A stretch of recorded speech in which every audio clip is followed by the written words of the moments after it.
We're talking about the state of the war and the stakes for the world, so we're continuing the conversation that Ambassador Volker just very nicely teed up for us. So I'd like to welcome Nataliya Bugayova, again with the Institute for the Study of War, who is going to be moderating this session. I'd like to welcome Major General Vadym Skibitskyy, the first Deputy Head of the Defense Intelligence of Ukraine, to the stage, Ambassador Volker, and Fred Kagan, Senior Fellow and Director of the Critical Threats Project at AEI. Welcome.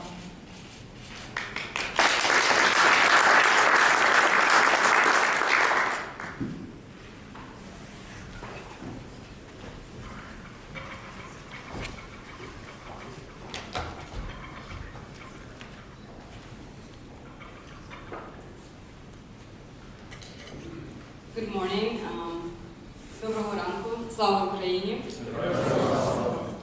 I want to start by thanking Suzanne, Brad, and the Cipher Brief team and General Petraeus for bringing this excellent delegation from the US and also for those who are watching us online. It is critical at this time, in part because of Russia's strategy.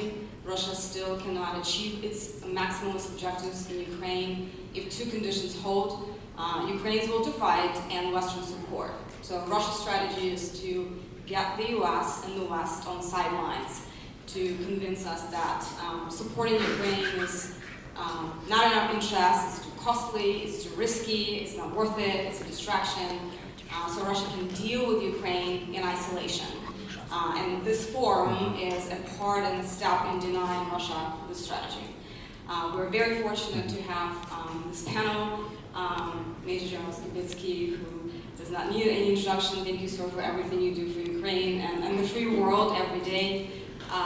Ambassador Volker, the former US ambassador to NATO, the former US representative for Ukraine negotiations, and also co-founder of American University of Kyiv, and Dr. Fred Kagan, who's the director of critical threats projects at the American Enterprise Institute, but a person who also is overseeing the team at the Institute for the Study of War that is producing daily updates that many of you in the room read.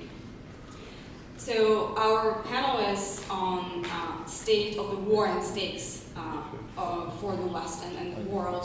And I'd like to start by asking about the stakes. We're 2 years into this war. The fundamentals remain the same. Russia still intends to erase Ukraine as an independent state. This outcome is still not in U.S. interest and unacceptable to us from the perspective of those values and interests. Western capability dwarfs Russia's, and Ukraine will to fight persist. What seems to be changing, though, is our perception of our interests. So I'd like to start this panel off by helping us restore strategic clarity and asking Ambassador Volker what is at stake, both in the case of failure and the case of success. Well, thank you very much, Nataliya. And thanks to the organizers, Suzanne, Brad, others. It's great to be here. And the first thing I would say, just to remind, yesterday, April 4th, was the 75th anniversary of NATO. And that's not just an opportunity to cut up some chocolate cake. It's a chance to remember that our previous generation, 2 generations ago, set up a system that was designed to preserve peace, freedom, prosperity, or to build prosperity and security. And it worked. And it worked for 75 years. And it has led to the secure, prosperous world that we have all grown up in. Vladimir Putin is determined to overturn this world. This is what this is about. He wants to go back to the age of empire and ideology, superior peoples. This is what we fought to stop in World War II, and this is what we created NATO and other institutions to make, why we created them, to make sure that that kind of world order didn't come back. Well, it is coming back. And therefore the stakes are, if we do not stop Putin in Ukraine now, as Kim emphasized in her questions, if we don't do that now, we are going to face a wider war. And the warning signs are already there. And I'll just enumerate these because it's a growing and worrisome list.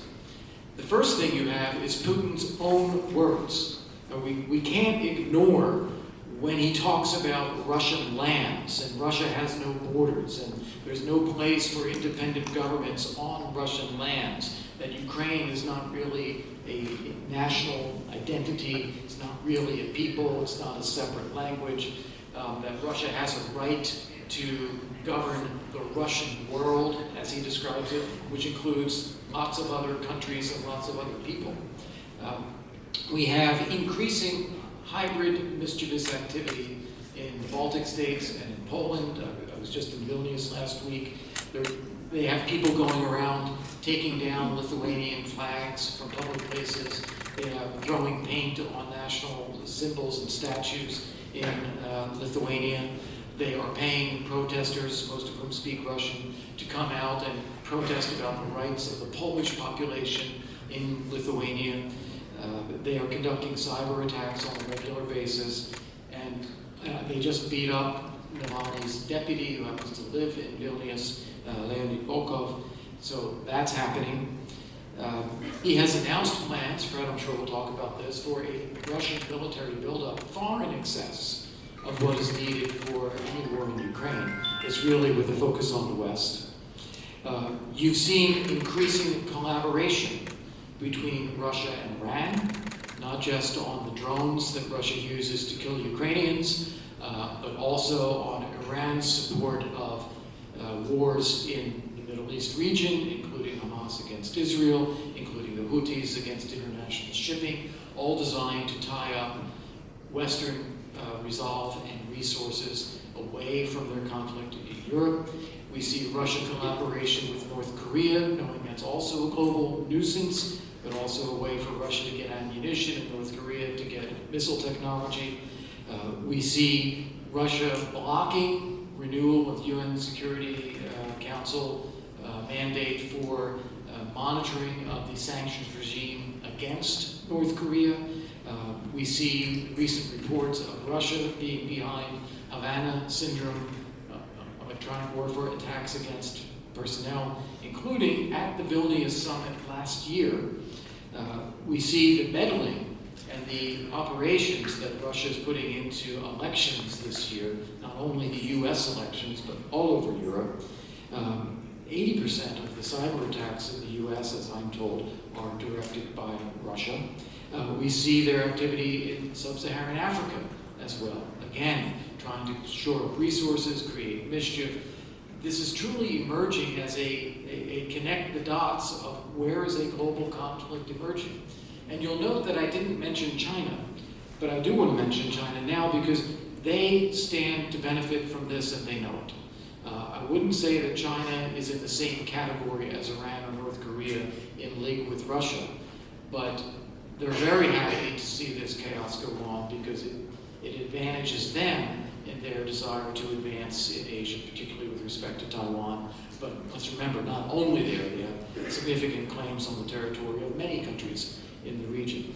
So just laying all that out, these are the warning signs of a wider war in front of us, which just keeps becoming more and more apparent and more likely the longer Russia gets away with its aggression in Ukraine, and we demonstrate a lack of will and a lack of resolve in the West to stop it.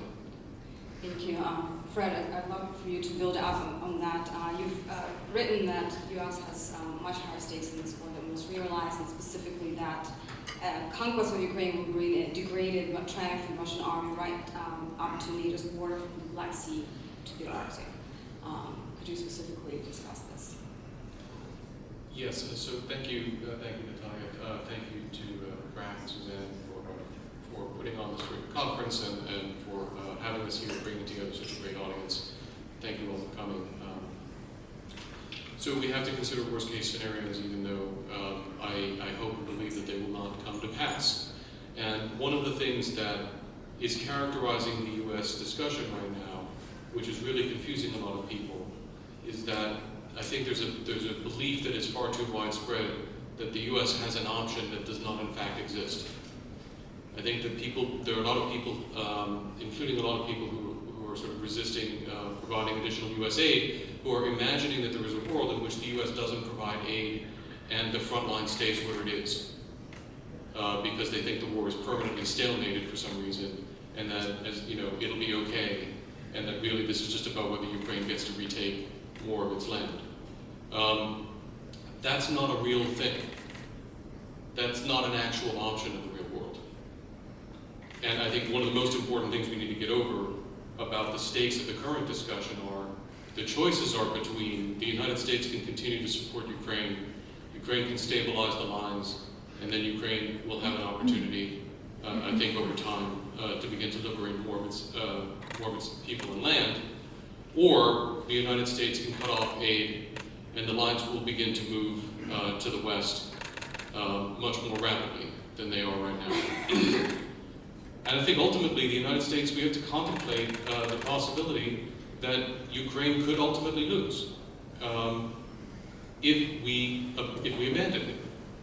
And then we have to ask ourselves, what does that look like? And what it looks like is a large, battle-tested Russian army reconstituting already, as Kurt rightly said, preparing for war against us that it intends to initiate. For all of its language very reminiscent of the Soviet Union, which always referred to itself as the peace-loving peoples of the Soviet bloc against the warmongering capitalists. Does that sound familiar? I don't know, there might be a KGB agent, former KGB agent involved in that information operation. But the truth is the Russians are preparing to move forward, to move beyond. What are Russia's historical lands? Well, Poland, Finland, parts of Romania, the Baltics, of course. This is not just about Ukraine. You know, Ukraine is not Vegas. What goes on in Ukraine doesn't stay in Ukraine, because Putin doesn't intend for it to. So that is a worst case scenario that we need to consider, because it would be, if people are concerned about the expense of helping Ukraine fight Russia now, they will really not enjoy the cost, let's just put it that way, of having to build up the massive forces that will be required to be able to defend NATO from the Black Sea to the Arctic against a revived, expanded, modernized, built out, and aggressive and triumphant Russian military. So if all we're thinking about is dollars and cents, it's a very straightforward calculation. But of course it goes far beyond dollars and cents. And Kurt also put this very well. The Russians are currently conducting an information operation to try to say that the U.S. assistance is prolonging the war in Ukraine, which is true in a sense. We are prolonging the war in Ukraine by helping the Ukrainians prevent the Russians from ending the war on their terms. But it's fundamentally false, because it is Putin who is prolonging the war in search of the destruction of Ukraine entirely. So he is conducting an information operation that says that the U.S. support for Ukraine is increasing the risk of a war between the U.S. and Russia. Not so. The abandonment of Ukraine at this moment is the single biggest thing that the United States could do to increase the risk of war between Russia and NATO involving the United States on terms that would be very disadvantageous to us. Thank you. General, I would love to pivot now to the situation on the battlefield and ask you, how would you describe the operational environment and this moment? We're clearly in a pivotal moment. Okay, thank you. Good morning, everyone. It's a very, very important issue we discuss today, because really it's strategic operation of Russian Federation against our country. Russia started the war against our country in 2014. It's true that Putin collect all Russian territory, Russian lands, and the Russian Empire. Very briefly about the current situation, security environment around Ukraine, and of course activity of Russian Federation, not only in front line. Today, Russia continues a so-called assault operation or assault actions activity in all lines of contact in front line. The most dangerous directions: Kupiansk, Liman, Pokrovsk, Kramatorsk direction, and I think you know about this situation, you know this information. First of all, not only from Ukrainian side, from a very nice organization, ISW, because it's really good information from this organization. Thank you very much. Concerning activity of Russian Federation, goals and tasks for this year. First of all, the strategic goal of Russia, full occupation of Ukraine and absolutely destroyed the statehood of Ukraine. That is why in this year, according to the plans, the main activity of Russia will be in Donetsk area, first of all. Why? Because the main task for Russian grouping forces in this area to go to the administrative border of Donetsk and Lugansk Oblast. In case of success, Russia can say that Russia achieved the goals of so-called special military operation, first of all. Next, to hold the temporary occupied territory of Ukraine, including Lugansk, Donetsk, part of Kyiv Oblast, and Kherson and Zaporizhia Oblast. Today, it's possible for Russian Federation to say that its territory is Russian territory according to the constitution of Russia, and we exactly know it true. And of course, to hold the so-called land bridge from Russian territory to Crimea Peninsula, because Crimea Peninsula today is military base for Russian Federation. It's transportation roads from Russia through Kerch Bridge to the southern part of Ukraine, and of course all support of grouping forces of Russia in our territory. It's maybe three main tasks for Russian Federation for this year. Another activity of Russia today is mobilization process in the territory of Russia. Next, a new stage of so-called reorganization of armed forces of Russian Federation. You know about the Moscow and Leningrad military district. Russia returned to this structure, and restoration of such military district is not only against Ukraine. It's preparation for possible conflict with NATO, including, for example, Leningradsky military district. It's preparation for possible conflict in the northern part of Europe, in northern part of Russian Federation, especially with new members of NATO, Sweden and Finland. Next task of Russian Federation today to increase the production on weapons, munitions, and another equipment for the war. Unfortunately, international sanctions that we have today, in many cases, does not work, because Russian Federation tried to use in other countries. You said about China, for example. More than 80% of the some elements, some electronics components go to Russian Federation through China. Next one, another countries, Northern Korea, Iran, and that provide additional ammunition, equipment for Russian Federation. We know exactly about how many ammunition Russian Federation received from North Korea, and for example, in this month, Russia received ammunition from North Korea. And of course, next task for Russian Federation, it's huge information campaign against Ukraine and against democratic world in many countries. You see the activity of Russian Federation in Europe, We know about the preparation of Russia for election campaign in US, in Europe, for example, in the European Parliament, and support of Russia, pro-Russian forces and parties and other elements, first of all in Europe. Security environment, it's not simple. We know about this, we monitor the situation every day. We understand the threat and the risk for us. That is why we work together very close with our partners, with our friends. And first of all, we understand the common threats and common enemy for us.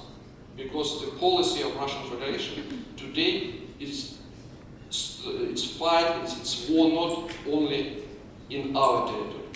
It's possible preparation against for further conflict, first of all with NATO, and first of all with NATO of so-called eastern flank of NATO.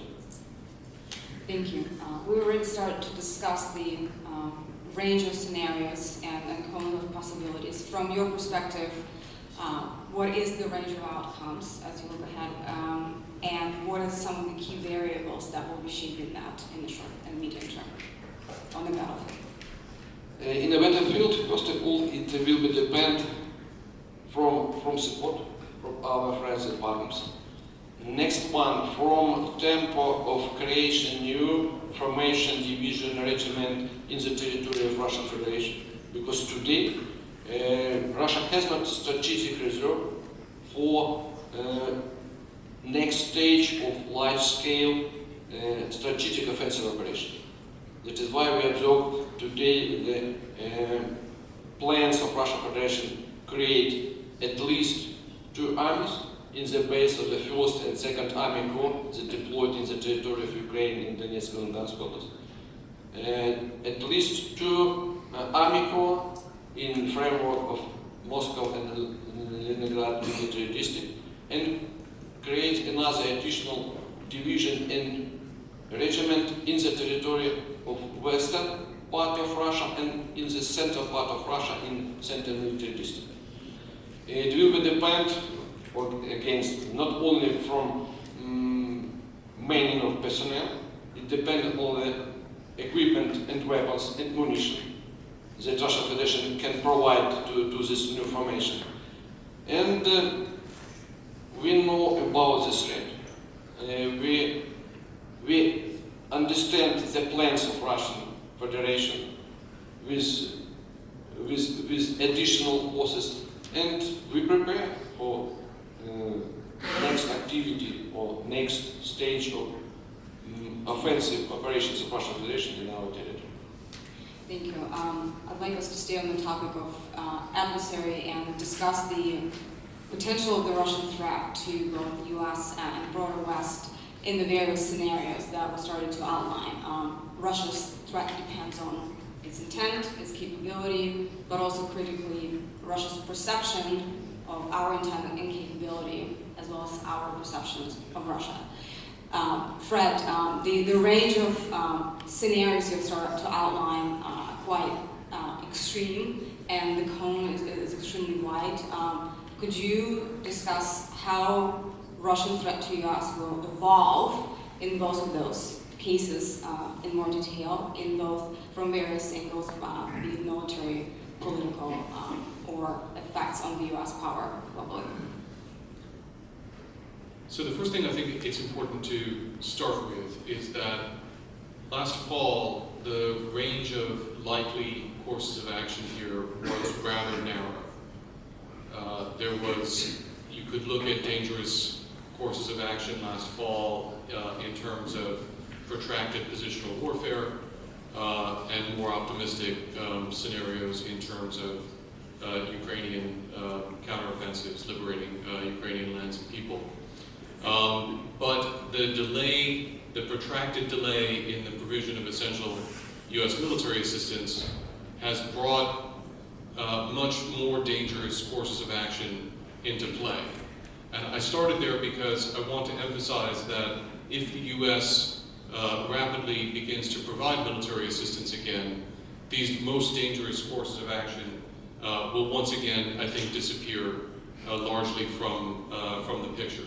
And since I do think that the U.S. will provide military assistance soon, I think these most dangerous courses of action to begin with are extremely unlikely to happen. But we need to understand that Russia, of course, has a lot of agency here. Ukraine has a lot of agency, but the United States actually currently has a lot of agency as well in determining which of these most dangerous courses of action could become more likely, or making them largely vanish.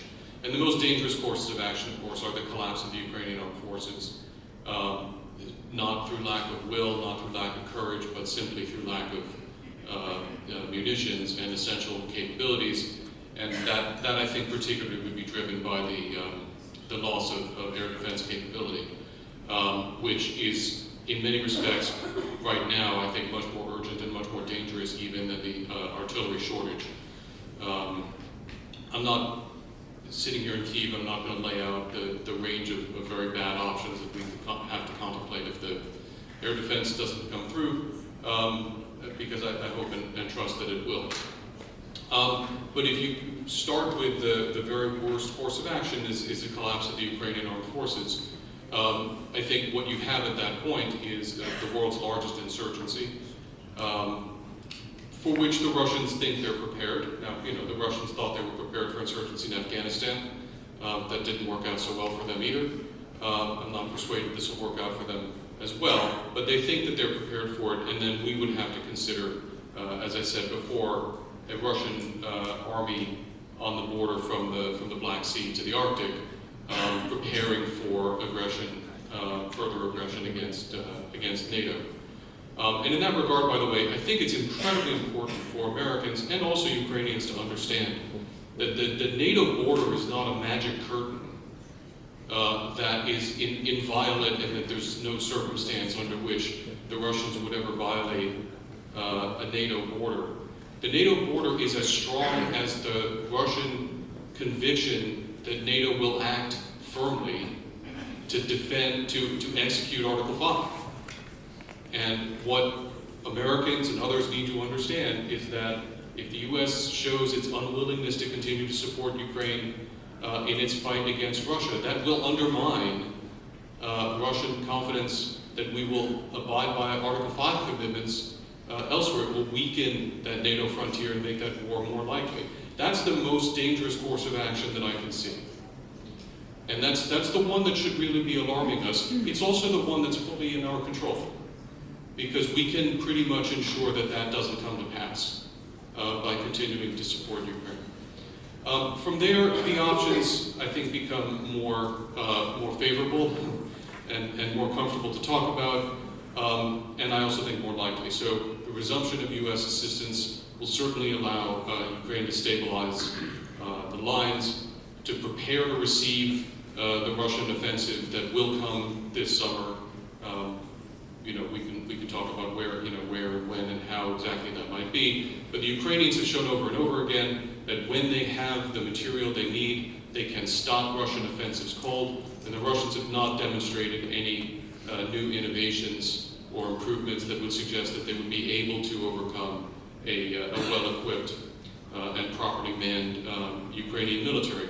So then you're looking at a course of action where the front lines stabilize beyond and receive the Russian offensive and stop it. That is an incredibly advantageous situation for the United States and for NATO, and well worth the investment in itself.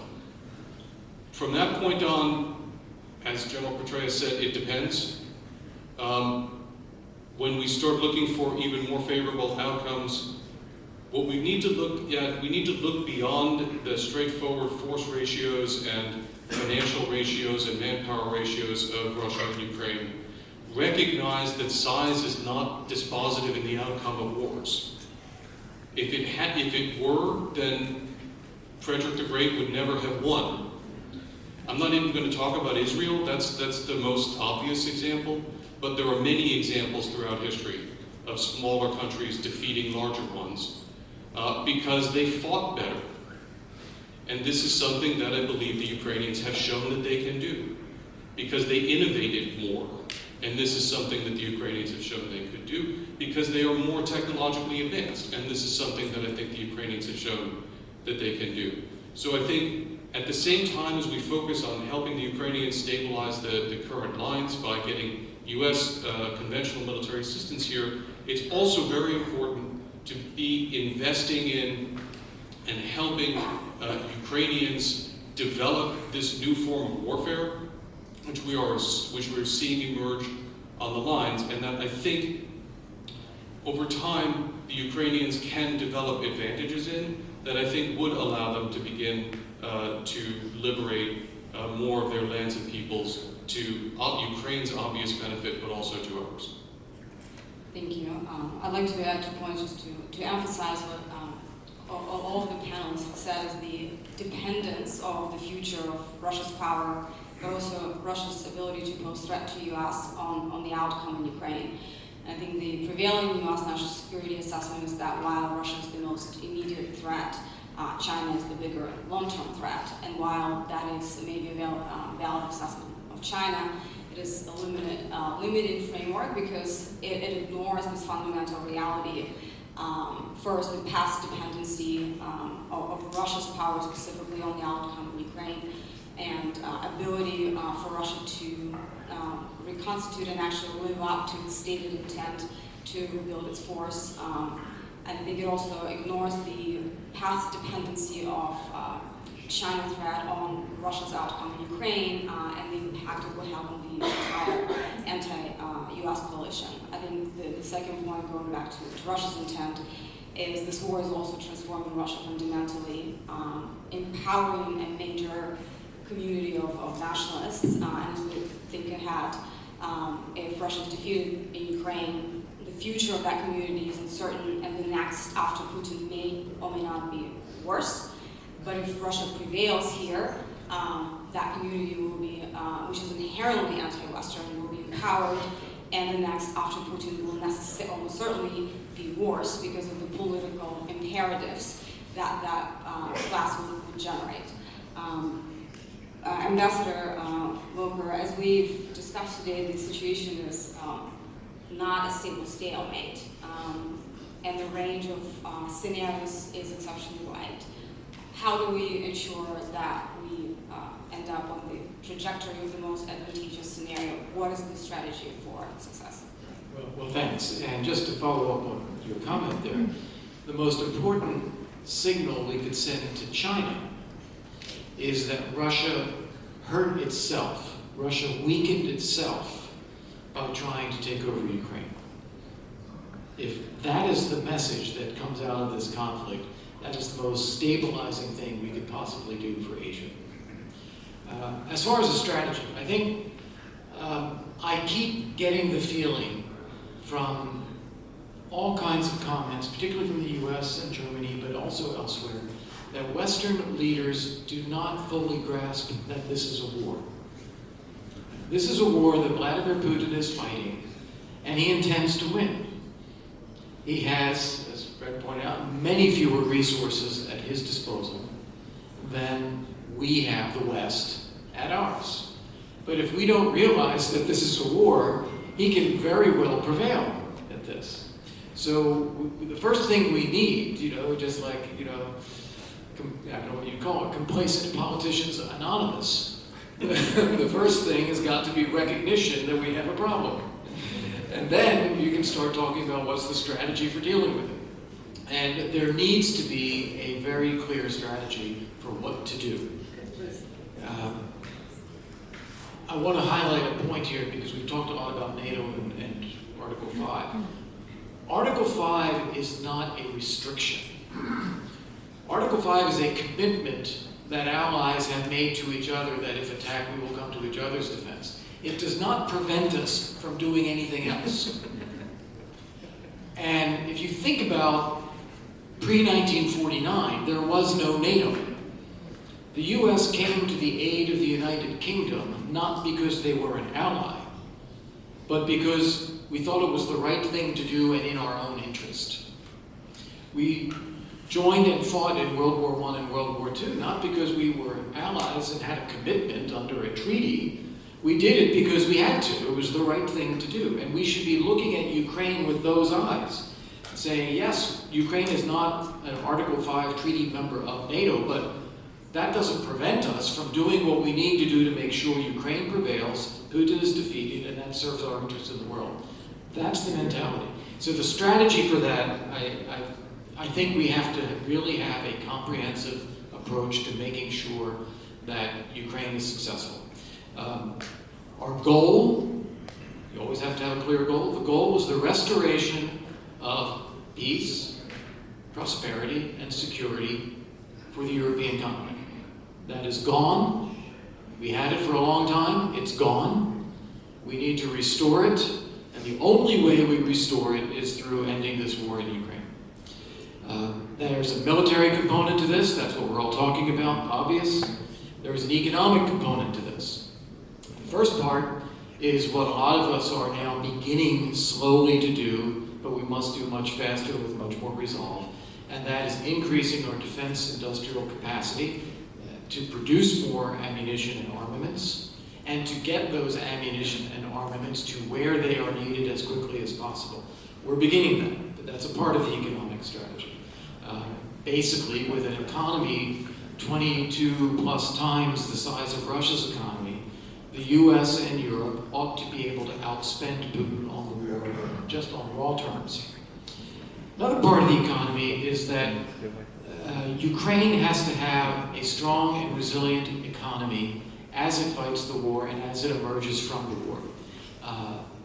If Ukraine's economy falters and fails while fighting the war, it's not going to have the young men and women needed to fight. It's not going to have the homegrown defense industry that is actually out innovating other countries in the world. It's not going to have the gas stations. It's not going to have the refined fuel for the aviation and so on. So Ukraine's economy has to be strengthened. And here, I want to highlight something that General Petraeus said where he's right. Big money is not going to invest in Ukraine while the war is ongoing. And I respect what you say with that and KKR. But when I hear that, what I hear is IBM is never going to invent the iPhone. That's true. It's going to be something innovative, something startup, smaller scale, that is diving into the problem. And that is already happening. And I think there is much more opportunity for that to happen. So we should be focusing on that way of helping the Ukrainian economy grow into the future. So military, economic. The third is political, institutional, and legal frameworks. We need to be thinking already about what's the end of this war look like, and how do we make sure it doesn't come back. We need a legal process for holding Russia accountable for war crimes. There's progress on this in Brussels this week, very good news, but accountability for war crimes is a key part of what we need to be doing to prevent this in the future. We need to be talking and moving on NATO and EU membership for Ukraine to show the institutional structure for a peaceful, secure Europe in the future. And then the fourth area that I would highlight is information. We are not doing a good job of conveying resolve, commitment, the certainty of victory. I think everyone would say war is always a test of will. So we have to communicate our will to make sure that Russia does not win this war and that Ukraine prevails. We need to therefore convey in our information space, our messaging, a sense of inevitability. We have the economy, we have the military, we have the hearts and minds, we have the institutions. There is no way that this works out with Putin taking over Ukraine. We have to be conveying that sense of inevitability. And we have to, final point, we have to stop taking options off the table. This is one of the things that drives me crazy every time I hear Western leaders say, we won't do this, we won't do that, we can't do that. Because that only conveys the lack of resolve or lack of commitment to an outcome. I very much appreciate President Macron's statement that we should not rule out Western troops even coming to help in Ukraine. Doesn't mean it's a plan to do so now, but we shouldn't rule it out, because we should be striving for a situation where Vladimir Putin is waking up every morning wondering what we're going to do, as opposed to us assuring him every night before he goes to bed what we won't do. Thank you. I know we're at time, but I'd like to ask General a final brief question. You're a leader in an organization that has probably one of the best understanding of Russia in the world. And the West's assessment of Russia over the years has both underestimated and overestimated the Russian threat, and sometimes simultaneously. What is one thing or several critical things that you think that West still needs to learn about the Russian threat? What are the blind spots that you'd like to uncover? First of all, underestimation. Today we understand that Russia cannot be prepared for long-term war in our territory. It's first lesson of this war. Next one, it's very dangerous that Russia very quickly learn all lessons and change the strategy and activity in the battlefield, in the another field. What is critical for us today? First of all, we must prepare our defense system. It's reality. It's a complex of measures that we need to do in our country. Next one, it's our experience. The struggle need not only in the battlefield, in the territory of Russia.